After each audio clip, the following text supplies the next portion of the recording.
The Congregational Sunday School. My mum used to take me to Sunday school from time to time, and I didn't mind going.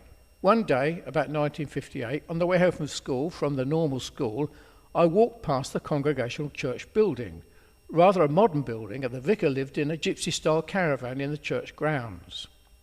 The church building was always left open, and we often went in the building on the way home. I saw on one occasion some boys take the money out of the collection box, which was left unlocked. I couldn't understand this. Why were these things left unlocked for boys to steal from? One day after school I met the vicar when I was looking around a church building and asked him, why is the building left open and why is the collection box not locked? His reply puzzled me. He said the church should always be open for people because God was like that if people felt they needed to steal the collection, then they must need it badly. He did not feel the box should be locked. I was puzzled and said, but why? The vicar was sure it was the right thing to do. That stayed with me to this day, and people get angry sometimes with me for not locking up my house. At this same church, I can remember the Easter services. I had no idea what the gospel was, nor did I understand the Easter story.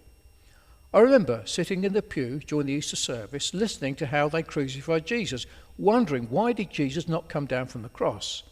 I felt he could have done so and confounded all them Pharisees, but why didn't he do so? I knew the story about his death and resurrection, but I did not know what it all meant. I never did find out till 14 years later, when I was 21 years old, after I learned to read the Bible for myself. It was then I learned that Jesus had to die to take away my sins, that he died in my place to set me free from sin, self and death.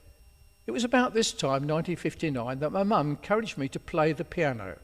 My mum favoured the artist called Perry Como, and Side Saddle was one of mum's favourite pieces of music, which I learned to play.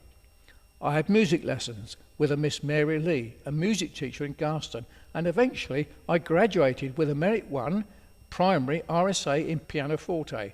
This was in July 1960. The sort of music that was popular in those days was Yellow Polka Dot Bikini, My Old Man's a Dustman by Lonnie Donegan, Living Doll by Cliff Richard. Also, the hula hoop was a craze at that time. Living not too far away from me in Coatsway was a boy whom my brother nicknamed Cecil, as this sounded a suitable name for a sissy. He was a cripple in the sense that his feet were curved inwards and he walked awkwardly. He must have been about 10 years old. My brother poked fun at him, and I too soon after followed suit. We would sing about him a song called Cecil, a Cecil, a Cecil Feet. He would try and avoid us. One day, Cecil came on his bike down to the woods that we call the Dell. We were playing up in the trees, and we made a catapult out of one of the large branches of the tree. One person would sit in the branch and 2 or 3 boys would pull the branch down and release the rope when the branch was fully bent. The rope would be released and the person would be catapulted up into the air. They would have to hold on tightly, otherwise they would be end up in the trees. On this day, my brother had it in for Cecil. We took his bike, put it into the catapult, making sure it was catapulted up into the trees. We thought this was great fun, but Cecil didn't. His mother came to our house and complained to my mum about us bullying Cecil, but my mum seemed to have no mercy. She said Cecil had got to learn to look after himself and that he was a sissy. I felt mum was wrong, as I knew how bad we were, and my mum seemed to have no mercy. I felt bad, however. Shortly after this incident, my brother encouraged me to take our newly acquired air pistols to school, and Cecil was the one who my brother bullied and threatened to shoot in the playground. On reflection, my brother seemed to have no mercy at all.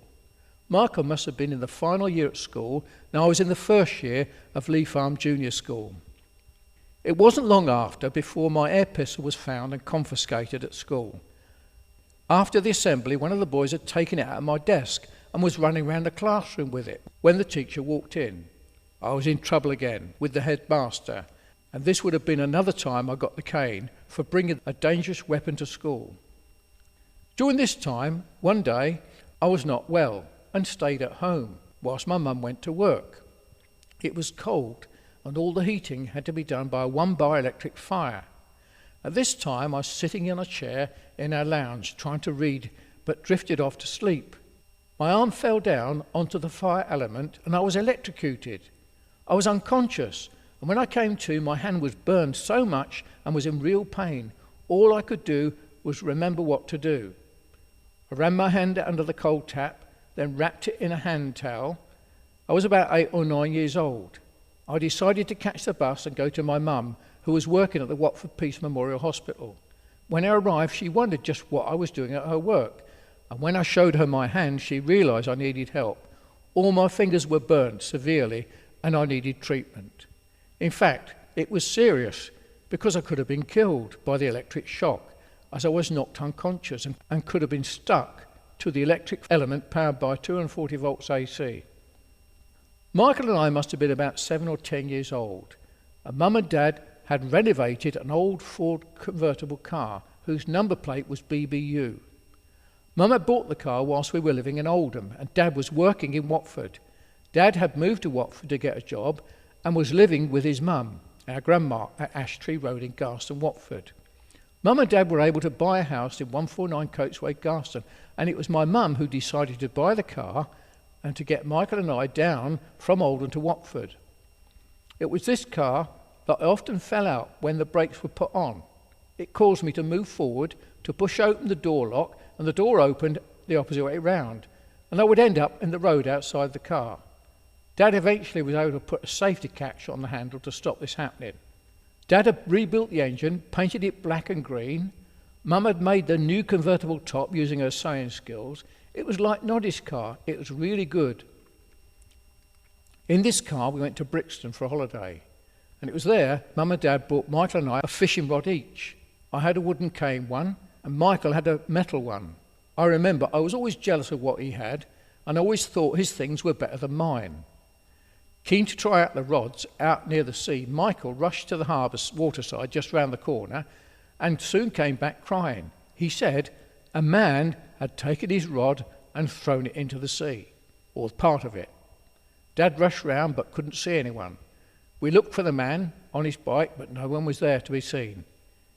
It is only now that I look back that I believe Michael had quickly put the rod together, pretended to fish and cast a line, an imaginary line, and the rod tip had gone straight into the sea. He probably felt he would have been told off by our dad and be in trouble, so he invented a story about the man on the bike throwing the rod into the sea. When I look back, it is incidents like this that I learn about the way Michael thought and worked, and in later life it made one wonder at the tales he told. Every year the fairground would come to Garston, and I really looked forward to riding the Dodgem cars. All the kids would go to the fair, spend lots of time watching. I can remember 2 brothers who worked at the fair, and these were like heroes to us. We would wonder who was the strongest and speculate which one could lift a Dodgem car above his head. We would often listen to the latest pop music which played through large loudspeakers. This was before anyone had personal radios or cassette players. There was no Top of the Pops on TV, so the fair was the only place to hear pop music. I was probably about 11 or 12 years old, and this year I remember stealing £3 from my mum's purse. I felt very guilty and bad at that time, and I still feel the shame to this day as I write. But this was spent on the fair. I'm thankful for the truth that the blood of Jesus Christ cleanses us from all sins. This became my only way of me dealing with my sin when I became a Christian, and still is.